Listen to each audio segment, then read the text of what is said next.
నమస్తే, welcome to face. నేను బ్రహ్మనాయుడు.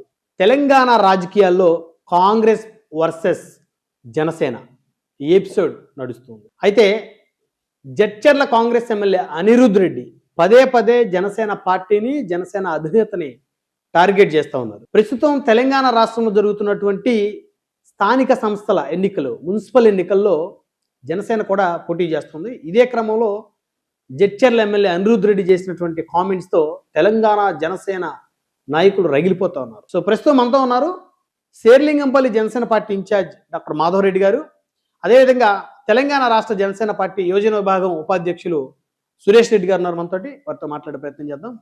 నమస్తే మాధవ్ రెడ్డి గారు, సురేష్ రెడ్డి గారు. నమస్తే. సో జడ్చర్ల కాంగ్రెస్ ఎమ్మెల్యే అనిరుద్ రెడ్డి గారు నిన్న కొన్ని వ్యాఖ్యలు చేశారు.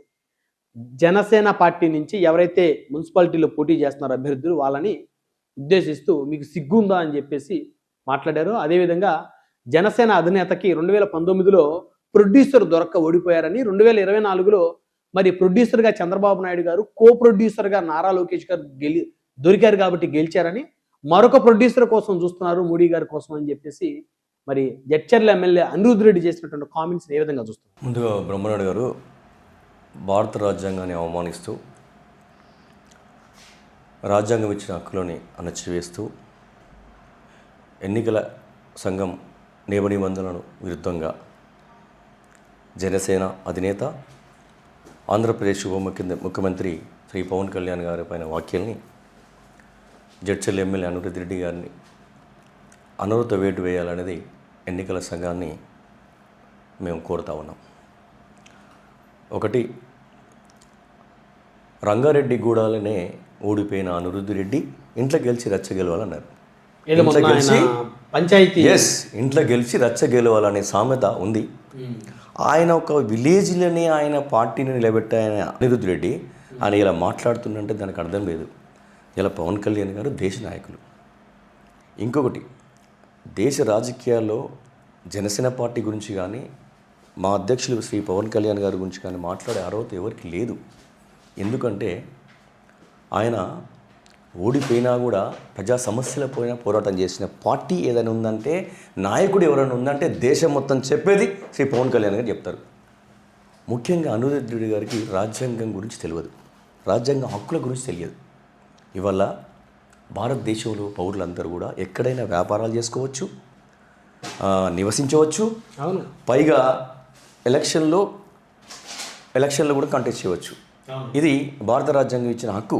ఆయన ఫస్ట్ తెలుసుకోవాలి అనిరుద్ రెడ్డి గారు. పాపం జడ్చర్ల ప్రజలు ఇలాంటి వ్యక్తికి ఓట్లు వేసిరని ఇప్పుడు తెలుస్తుంది మనకి. ఇకపోతే ఆయన వ్యాఖ్యలు నిజంగా ఒక మా జనసేన పార్టీ అధ్యక్షులు శ్రీ పవన్ కళ్యాణ్ గారి గురించి మాట్లాడే ముందు ఆయన అర్హత ఏందో చూసుకోవాలి. ఆయన మొన్నటి వరకు వైసీపీ చుట్టూ వెండు. జగన్మోహన్ రెడ్డి ఎక్కడ పుట్టిండండి? ఆంధ్రప్రదేశ్ కదా. మరి ఇంత ఇంగిత జ్ఞానం లేదా మా ఎమ్మెల్యే గారికి అని అంటున్నా. ముఖ్యంగా జడ్చర్ల ప్రజలు ఇలాంటి ఎమ్మెల్యేని ఎన్నుకున్నారు మీరు, అది ఒకసారి ఆలోచించాలి. రెండోది, ఇవాళ 2014 మార్చి 14లో నడి గడ్డ మీద పుట్టిన పార్టీ జనసేన పార్టీ. అది తెలియదా? ఎస్, జనసేన పార్టీ ఇలా జాతీయ పార్టీ అన్ని రాష్ట్రాలకు వెళ్ళింది. కానీ అది పుట్టింది ఎక్కడంటే ఇక్కడ. మరి కాంగ్రెస్ ఇక్కడ పుట్టిందా? ఢిల్లీలో పుట్టింది. కాంగ్రెస్కు నాయకురాలు అధ్యక్షురాలుగా సోనియా గాంధీ ఇక్కడ పుట్టింది, ఇటలీలో పుట్టింది. మళ్ళీ అలాంటి పార్టీలో ఉంటూ నువ్వు ఇలా పవన్ కళ్యాణ్ గారు ఇక్కడ జనసేన ఉండొద్దు, రాజకీయాలు చేయొద్దంటే నువ్వెవరండి? నీకు ఆ హక్కు ఎవరిచ్చారు? భారత రాజ్యాంగంలో ఎవరైనా ఎక్కడైనా పోటీ చేయవచ్చు. ఇది పక్కన పెడితే ఏదైతే ఎజెండా ఉందో, ఏది తెలంగాణని బీఆర్ఎస్ పోలేదా అంటే ఇండియా లెవెల్లో? భారతదేశంలో కేసీఆర్ పోయినా పోలేదా? ఆంధ్రాలో కూడా ఆయన పోటీ చేయాలనుకుంటున్నారు కదా. అంటే ఇంత ఇంగిత జ్ఞానం లేని ఎమ్మెల్యేలు ఇలా ఉంటే కాంగ్రెస్ ఇవాళ ఆయనకు అర్థమవుతలేదు. అది పార్టీకి ఆయనకి నష్టం. ఒక మంచి నాయకుడిని, మంచి పార్టీని అంటే ప్రజలంతా తెలియదక్కువలేం కాదు. ఇలా ప్రజలు చూస్తున్నారు ఏ నాయకుడు ఏం మాట్లాడుతుండు, ఏ నాయకుడు ఏం పని చేస్తున్నాడు. కాంగ్రెస్ ఇలా విఫలమైందండి. 2 సార్లు బీఆర్ఎస్కి ఇచ్చిన ప్రజలు తెలంగాణ, కాంగ్రెస్ ఇద్దామని ఒక్కసారి అంటే అబ్బా ఎందుకు వేసినవురా ఓటు అనే విధంగా ఇలా తెలంగాణ ప్రజలు ఉన్నారు. అది అర్థం చేసుకోవాలి అనిరుద్ రెడ్డి.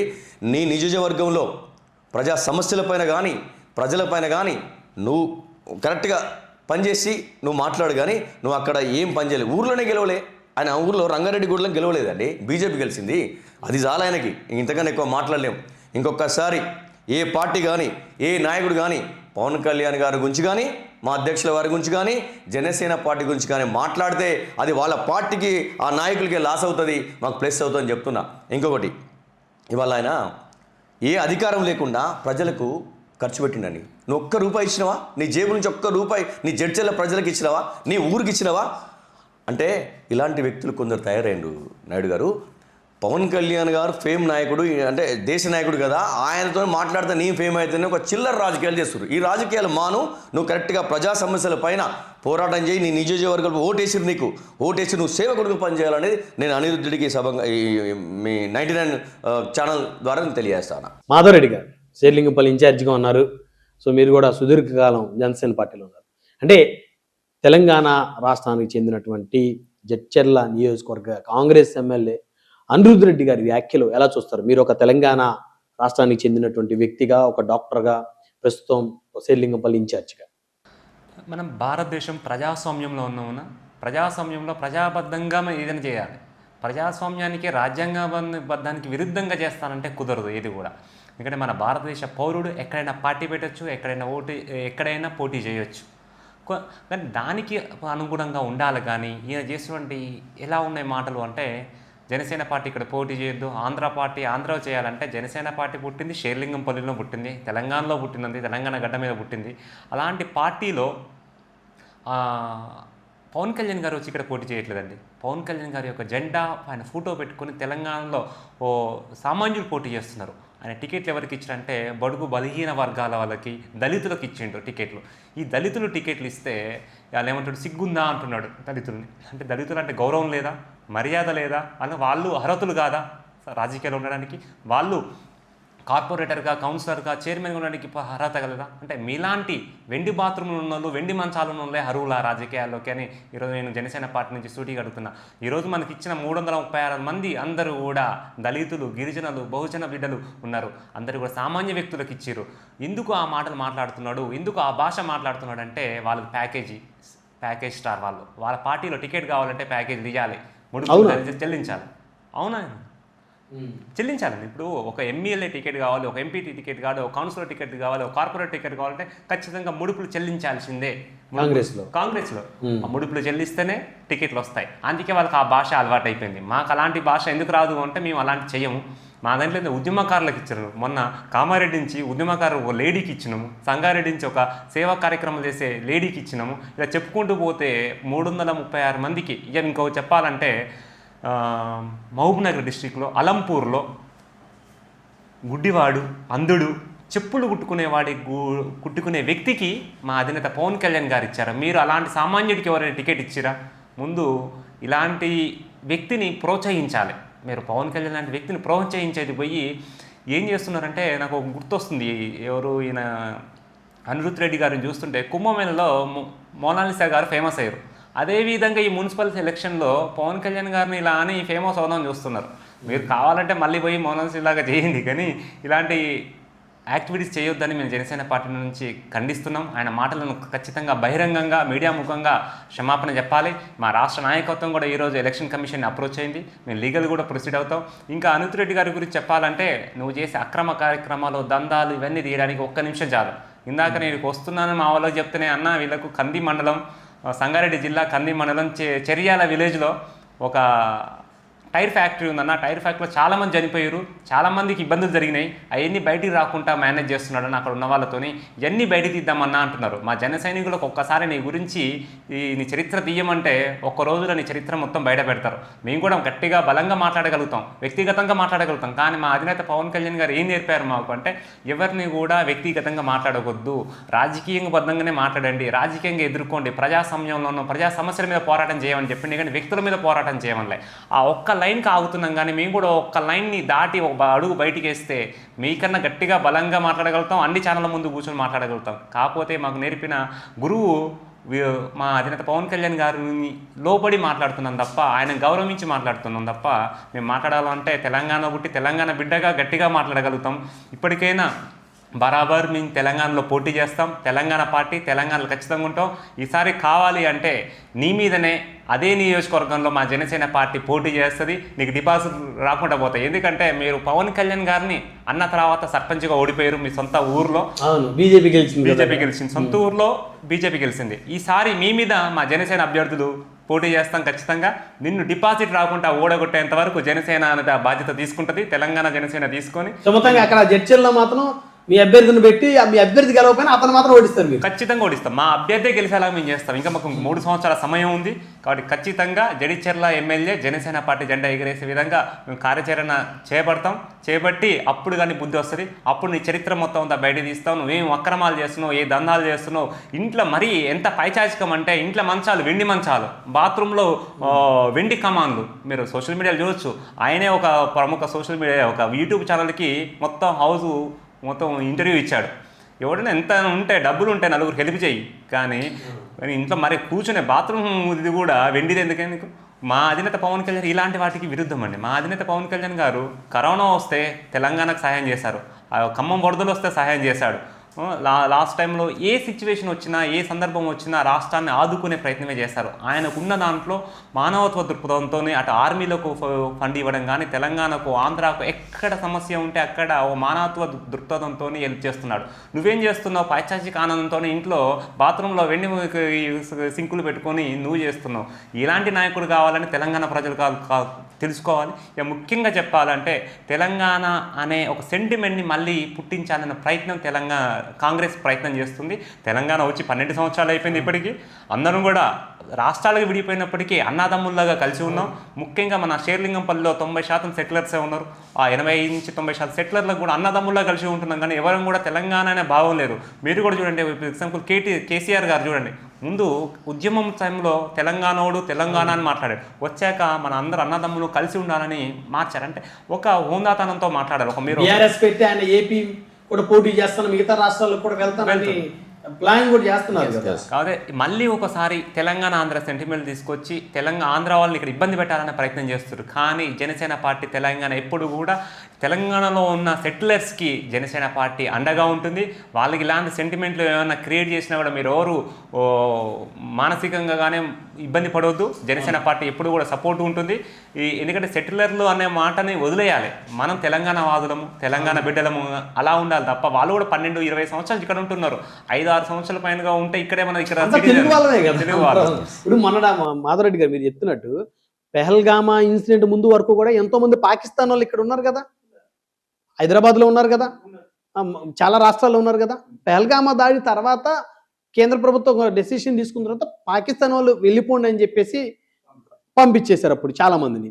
అంటే అప్పటి వరకు కూడా మనకు శత్రు దేశంలో పాకిస్తాన్ వాళ్ళే మన దేశంలో హ్యాపీగా ప్రశాంతంగా వ్యాపారాలు చేసుకున్నారు, ఇక్కడ చదువుకున్నారు, ఇక్కడ హాస్పిటల్స్ నడిపారు, ఇక్కడ డాక్టర్లుగా పనిచేశారు, ఇంజనీర్లుగా పనిచేశారు ఉన్నారు. అసలు ఆంధ్ర తెలంగాణ మొన్నటి వరకు 12 సంవత్సరాల క్రితం వరకు ఒకటే రాష్ట్రం, సరే విడిపోయి హ్యాపీగా బతుకుతున్నారు. ఇదేంటి మళ్ళీ కొత్తగా? వాళ్ళకు ఏ గ్రామంలోకి వెళ్ళినా పట్టు లేదండి.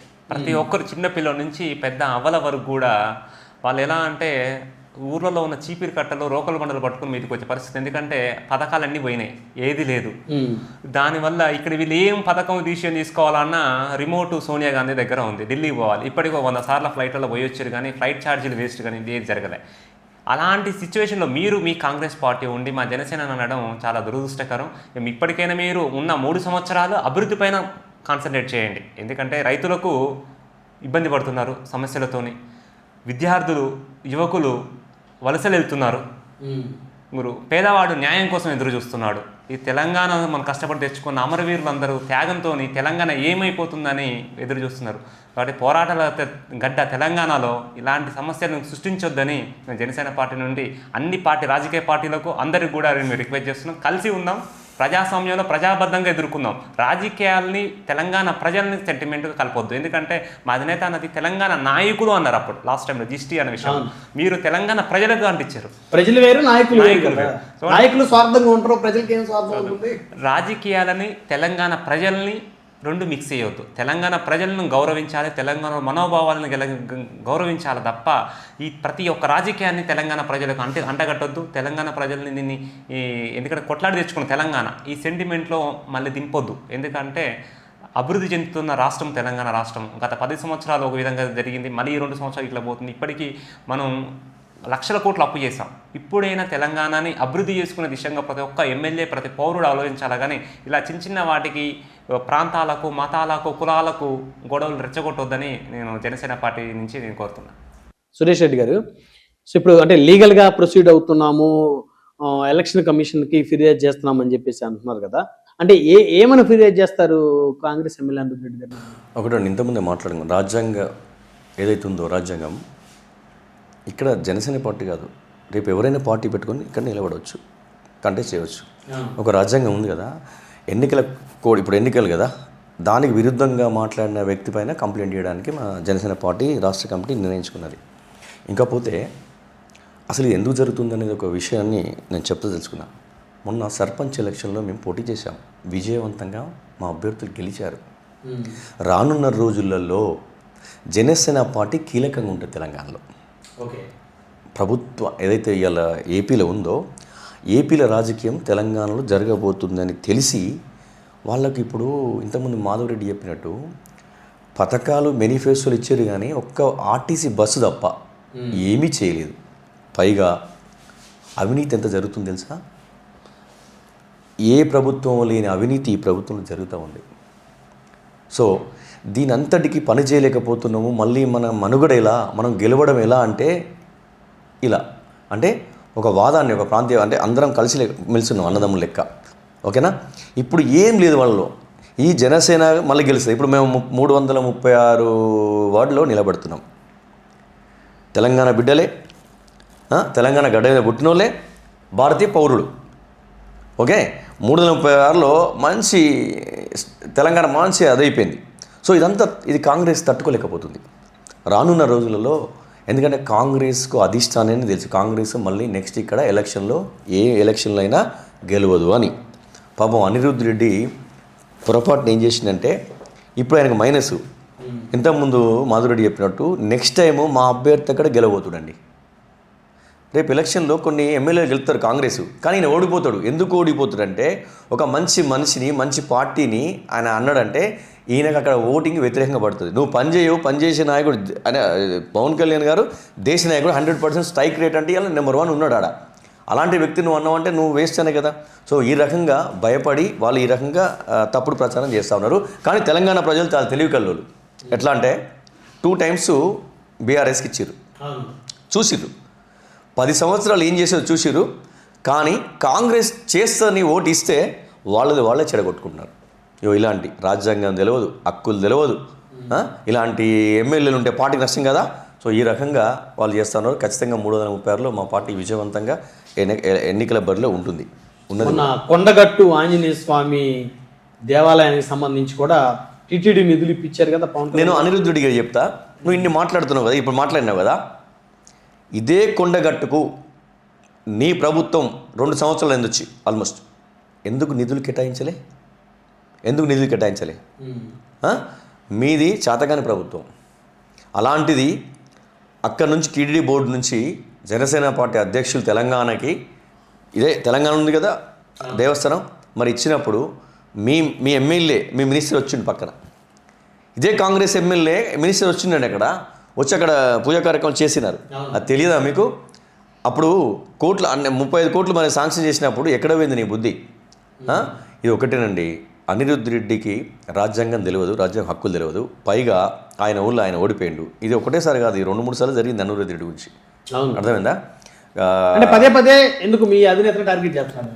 ఒకటే నాయుడు గారు, ఈయనే కాదు, ఏ పార్టీ అయినా, ఏ నాయకుడైనా అంతరాత్మ కూడా తెలుసు. పవన్ కళ్యాణ్ గారు మంచి నాయకుడు, దేశ నాయకుడు. అంటే జనసేన పార్టీ కన్నా ప్రజల సమస్యలు ముఖ్యమని అనే నాయకుడు అని అందరికీ తెలుసు. పైగా వాళ్ళకి ఏంటంటే వాళ్ళ పార్టీని ఏదో మాట్లాడాలి కదా. గట్లెందుకు వైసీపీ తీసుకుందాం. వైసీపీలో మినిస్టర్లు ఎట్లిచ్చింది జగన్మోహన్ రెడ్డి? పవన్ కళ్యాణ్ గారిని తిట్టడము, పార్టీని తిట్టడము పెడితేనే ఆయన మినిస్టర్ ఇచ్చారు. ఇలా కాంగ్రెస్ మరి వాళ్ళ అధిష్టానం ఏమైనా చెప్పిందో అనిరుద్ధ్ రెడ్డికి, నీకు మినిస్టర్ పదవి ఇస్తాడు ఆయన, నువ్వు ఇలా మాట్లాడమని చెప్పిందేదో నాకు తెలియదు. బహుశా ఆయనకు కూడా తెలుసు అనిరుద్ధ్ రెడ్డికి పవన్ కళ్యాణ్ గారు ఏంటి, పవన్ కళ్యాణ్ గారి స్ట్రెంత్ ఏందనేది తెలుసు. ఇవాళ దేశ రాజకీయాల్లో కీలకంగా మనం చూశారు కదా, మహారాష్ట్ర మాకు అన్ని, అంటే ఇప్పుడు మా పార్టీ నేషనల్ పార్టీ అయింది. అలాంటి పార్టీని ఈయన ఒక ఎమ్మెల్యే, ఆఫ్టర్ ఆల్ ఒక నియోజకవర్గం ఎమ్మెల్యే, అలాంటి వ్యక్తి, అంత పెద్ద వ్యక్తిని, అంత నిజాయితీ గల ధర్మం గల వ్యక్తిని, ప్రజా సమస్యల నిరంతరం పోరాడే వ్యక్తిని మాట్లాడినంటే ఆయనకే వదిలిపెడుతున్నాం. ఆయన మొత్తానికైతే జడ్చర్ల ప్రజలు మాత్రం నెక్స్ట్ టైం అయితే ఆయన గెలిపారండి, ఇది వాస్తవం. ఎందుకంటే వాళ్ళకి అర్థమైపోయింది, రంగారెడ్డి కూడా గెలవలేదు, మేము ఎందుకు గెలిపించినాం అనుకున్నారు. ఆయనకు నెక్స్ట్ టైం అయితే డిపాజిట్ కూడా రాదు. ఇక ముందైనా అనిరుద్ధుడికి చెప్తున్నాను, ఏ పార్టీ అయినా, ఏ పార్టీ నాయకుడైనా పవన్ కళ్యాణ్ గారి గురించి మాట్లాడేటప్పుడు నువ్వేం చేసినావు, నువ్వు ఎన్ని కోట్లు ఖర్చు పెట్టినావు, నీ నియోజకవర్గానికి కానీ, నీ పార్లమెంట్ దానికి కానీ ఏదైనా మాట్లాడిన నాయకుడు చెప్తున్నా మీరు ఏం చేసిండ్రు, మరి పవన్ కళ్యాణ్ గారు ఏం చేస్తాం మేము చూపిస్తాం. ఇదే డిబేట్ పెట్టండి, మేము చూపిస్తాం. ఎందుకు మీకు అంతా తెలుసు కదా. ఎమ్మెల్యే కాకముందు సొంత డబ్బులు ఖర్చు పెట్టినండి వీళ్ళు. ఇది అనిరుద్ధ్ రెడ్డి సంగతి తెలుసా మీకు? జడ్చర్ల నుంచి మొదలు పెడితే బాగున్నారు, ఎన్నో కబ్జాలు ఆయనకి. ఎస్, రేపు కెమెరా తీసుకొని పోండి మీరు, మస్తు న్యూస్ దొరుకుతుంది మీకు, ఫుల్ వార్త దొరుకుతుంది. ఆయన మాట్లాడితే ఎట్లనండి, అవినీతి పరులు, భూ కబ్జాదారులు వీళ్ళు మాట్లాడతారా పవన్ కళ్యాణ్ గారి గురించి, వీళ్ళు మాట్లాడతారా జనసేన గురించి, వీళ్ళు మాట్లాడతారా తెలంగాణ గురించి. తెలంగాణకి ఏం చేసిందండి, తెలంగాణకి ఏం చేసింది వీళ్ళు అర్హులే కాదు, అలాంటి వ్యక్తులు మాట్లాడడానికి అర్హులే కాదు. దయచేసి ఇక ముందైనా ఎవరైనా, ఏ నాయకుడైనా, ఏ పార్టీ అయినా ఇలా మాట్లాడద్దని జనసేన తెలంగాణ రాష్ట్ర పార్టీ నుంచి నేను విజ్ఞప్తి చేస్తాను. మాధవరెడ్డి గారు, కొండగట్టు ఆంజనేయ స్వామి ఆలయ అభివృద్ధికి 30 కోట్లు టీటీడీ నిధులు కేటాయించిన తర్వాత ఇప్పుడు అనిరుద్ధ్ రెడ్డి గారికి సంబంధించినటువంటి కొంతమంది వారి వర్గీయులు కూడా, వారి అనుచరులు వారు కూడా కొన్ని మాటలు మాట్లాడతారు. టీటీడీ నిధులు ఇస్తే మీ నిధులు ఏదో ఇచ్చినట్టు, మీ సొంత డబ్బులు ఇచ్చినట్టు మీరు ఏదో ప్రచారం చేసుకుంటారు. ఇప్పుడు ఎవరిని టీటీడీ నిధులు ఇచ్చింది, మరి మీరేం చేస్తారు? మీరు కూడా యాదగిరిగుట్ట నిధులా, లేకపోతే భద్రాచలం నిధులా, లేకపోతే తిరుపతి నిధులా, లేకపోతే కాశీ నుంచి నిధులు మీరు ఎందుకు తీసుకురాలేదు? మీరు ఆయనకున్న స్కోప్లో, ఆయనకున్న వెసులుబాటులో, అనుకున్న ఆప్షన్స్ అన్నీ చూసి డెవలప్ చేయాలన్న దృఢమైన సంకల్పం ఉంది. ఆయన దగ్గర నుంచి చేస్తాడా, వేరే దగ్గర నుంచి తీసుకొస్తాడా, ఏం చేస్తాడా కాదు, అభివృద్ధి చేయాలనే దృఢమైన సంకల్పం ఉంది కాబట్టి చేశారు. మీరు పోనీ సరే 34 కోట్లు టీటీడీ నుంచి ఇచ్చారు, మీరేమి ఇచ్చారు? మీ రాష్ట్ర ప్రభుత్వం ఏమి ఇచ్చింది? ఇంతకుముందు పోయిన ఆయన ఏం చెప్పాడు, 100 కోట్లు నేను కొండగట్టుకు ఇస్తున్నానని పబ్లిక్లో అనౌన్స్ చేశాడు. 100 కోట్లు కాదు కదా, 1 కోటి రూపాయలు ఇవ్వలే.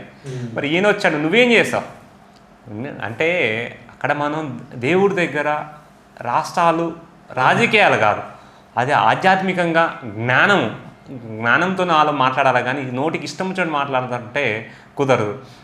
ఇంకోటి, ఎలక్షన్ కమిషన్లో మీరు ఏం కంప్లైంట్ చేస్తున్నారుగా, రాబోయే రోజుల్లో మీరు మాటలు తగ్గించుకోకపోతే, మా అధినేత పవన్ కళ్యాణ్ గారికి బహిరంగ క్షమాపణ చెప్పపోతే నీ వెండి మంచాల గురించి కూడా కంప్లైంట్ చేస్తాం. ఎందుకంటే అఫిడవిట్లో అవి ఉంచలేదు.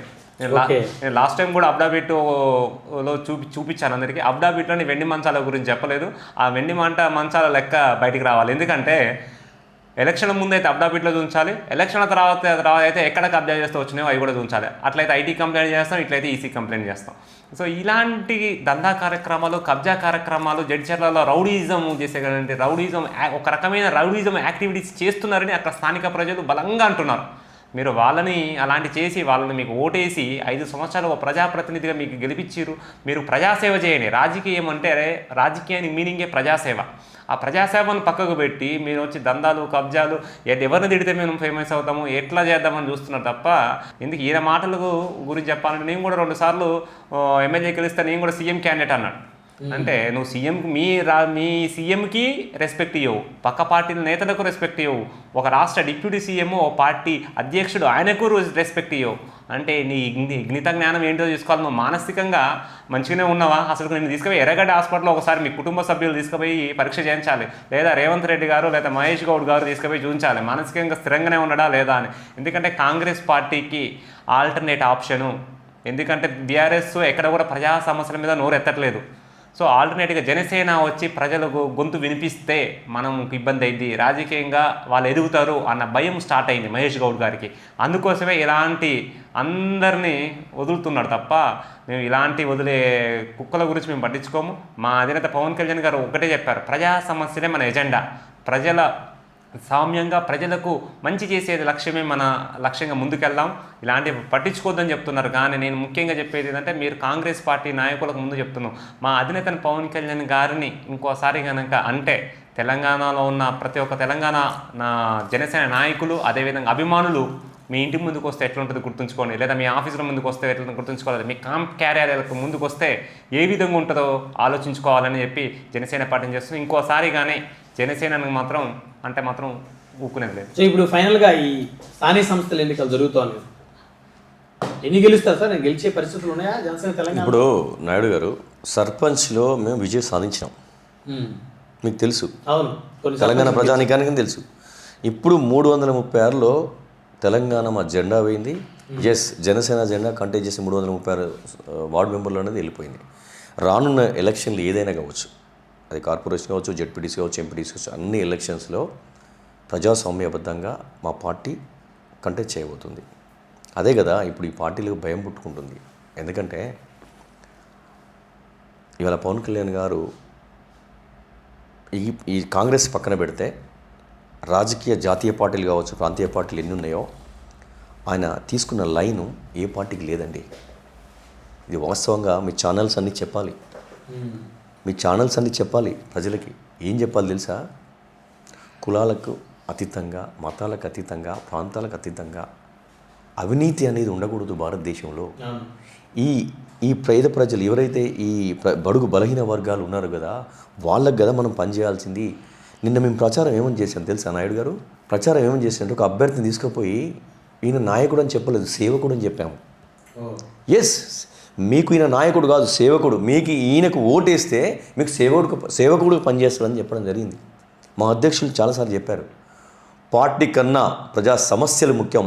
ప్రజలు ఇబ్బందులు పడితే మనం అక్కడ వెళ్ళి ఎస్ నేనున్నానని అనాలని చెప్తాడు. ఏ పార్టీ అని చెప్పిందండి? ఏ నాయకుడు అని చెప్పాడా? గెలిచిన తర్వాత ఫోన్ లిఫ్ట్ చేయని నాయకులు ఉన్నారు. ఇంటికి పోతే లోపలికి రాని బాధ ఏందని అడిగిన నాయకులు ఉన్నారండి వేరే పార్టీలో. ఇలా చాలా వేరే పార్టీలకు మా పార్టీకి తేడా ఉందండి. మా బాస్ ఏం చెప్తాడో తెలుసా? మా అధ్యక్షుడు వారు, యువత భారతదేశంలో 80% ఉంది, మీరు రాజకీయాలు రావాలని చెప్తాడు. యూత్ రాజకీయాలకు ఎప్పుడైతే వస్తుందో భారతదేశం బాగుంటుందని లైన్ అయింది. ఇలా సనాతన ధర్మం కావచ్చు, యూత్ బాగుండాలనేది కావచ్చు. ఇవాళ చూడండి ఆంధ్రప్రదేశ్లో గ్రామాలు చూడండి ఎంత అభివృద్ధి చెందినండి. ఇంతకుముందు వైసీపీ అప్పుడు ఎట్లున్నాయి, ఇప్పుడు ఎట్లున్నాయి. సో ఆయన ఉద్దేశము నాట్ ఓన్లీ ఆంధ్రప్రదేశ్, భారతదేశం మొత్తం, భారతదేశ ప్రజలు ఎవరైతే ఇబ్బందులు పడుతున్నారో వాళ్ళకి మనము సేవకులుగా పనిచేయాలనేది ఆయన లైన్. అందుకనే కదా ఆయన కోట్లు ఖర్చు పెట్టి ఒక పార్టీ నడిపేయాలంటే అంత ఈజీ అండి. ఇన్ని సంవత్సరాలు ఎమ్మెల్యే లేరు, ఎంపీలు లేరు, ఏం లేరు, కానీ ఒక పార్టీ ఊరికే నడుతుందా? సొంత డబ్బులు ఖర్చు పెట్టారు. వీళ్ళ అకౌంట్లో ₹1 ఖర్చు పెట్టిన నాయకులు వీళ్ళు నాయకులు అండి. నేను అందుకే అంట, మా నాయకుడికి వేరే నాయకుడికి, మా పార్టీకి వేరే పార్టీకి చాలా డిఫరెన్స్ ఉంటుంది, చాలా డిఫరెన్స్ ఉంటుంది. ఎందుకు మొన్న ఇప్పుడు ఆయన డిప్యూటీ సీఎం ఇక్కడ కొండగట్టుకు ఎందుకు కేటాయించాలి అంటే ఆయన ఉద్దేశం ఏంటంటే దేవుడు ఒక ప్రాంతం దేవుడు కాదు, అందరికీ దేవుడే కదా. తెలంగాణ దేవుడే, ఆంధ్రప్రదేశ్ దేవుడు, అందరి దేవుడే. కాబట్టి ఆయన ఎప్పుడు మాట్లాడినా దేశం గురించి మాట్లాడతాడు, దేశ ప్రజల గురించి మాట్లాడతాడు. కానీ వీళ్ళు చేతగాక ఇది ప్రాంతీయ ప్రజలు పెట్టి చిచ్చులు పెట్టి తెలంగాణ ప్రజలు తప్పుదోవ పట్టిస్తూ ఉంటారు. కానీ తెలంగాణ ప్రజలు అర్థం చేసుకున్నారు. తెలంగాణ ప్రజలు నెక్స్ట్ ఎవరికి ఓటేయాలని తెలుసు. రానున్న ఎలక్షన్లో జనసేన జెండా తెలంగాణలో ఎగరబోతుంది. అదే వీళ్ళ భయం. అంతేనా మాధవరెడ్డి గారు? అంతే అన్న. ఏంటంటే ముఖ్యంగా అనుత్ రెడ్డి గారు ఏం చేశాడని ఒక నాయకుని గుర్తించాడా?